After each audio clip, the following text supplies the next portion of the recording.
All right, so tendon load, like I said, joint angle, output, and speed. All right. Another way you could say this is the more the tendon acts like a fast spring, the more stress on the tendon. So if it is storing and releasing energy really quickly, it's going to be very, very high load, high stress on the tendon.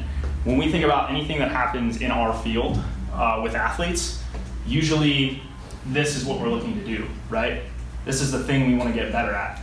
So if this is the thing you want to get better at, you're probably going to have tendon issues, right? If I'm a sprinter and I want to get better at sprinting, I need to sprint, and that's the thing I need to do to sprint fast. If I'm a jumper, I want to jump high, that's the thing I need to do to jump high. But it also places a very high load on the tendon. This guy's name is Chris John. Okay, this is a 10-foot rim. I think he was like competing or something like that, and he's probably got running, I don't know, maybe like he tested at 45 on a vertex. So in this jump, he's getting his head of the rim. I'm not going to go into the physics of that. But because if you did the math, you would say, well, his vertical's got to be over 48 or something like that. But he's about 6 foot. In this jump, gets his whole head over the rim. Super, super impressive. So when you're looking at why jumping athletes in particular have tendon issues, this is logical, right? I mean, you're taking someone that jumps 50 some inches in the air, and they're not only applying the force to jump that high, but then they're dealing with the landing forces. And if you look at how he lands, it's usually not going to be this perfect landing, all right? So why are we seeing athletes get tendon issues? What's the tendon load on the patella? It's huge. Like you're basically all the way down in a deep squat.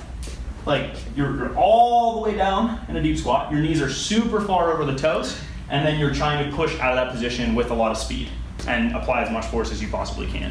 So the tendon's long, super, super deep angle, right? You're doing it, usually guys are doing it over and over again, and it's super fast.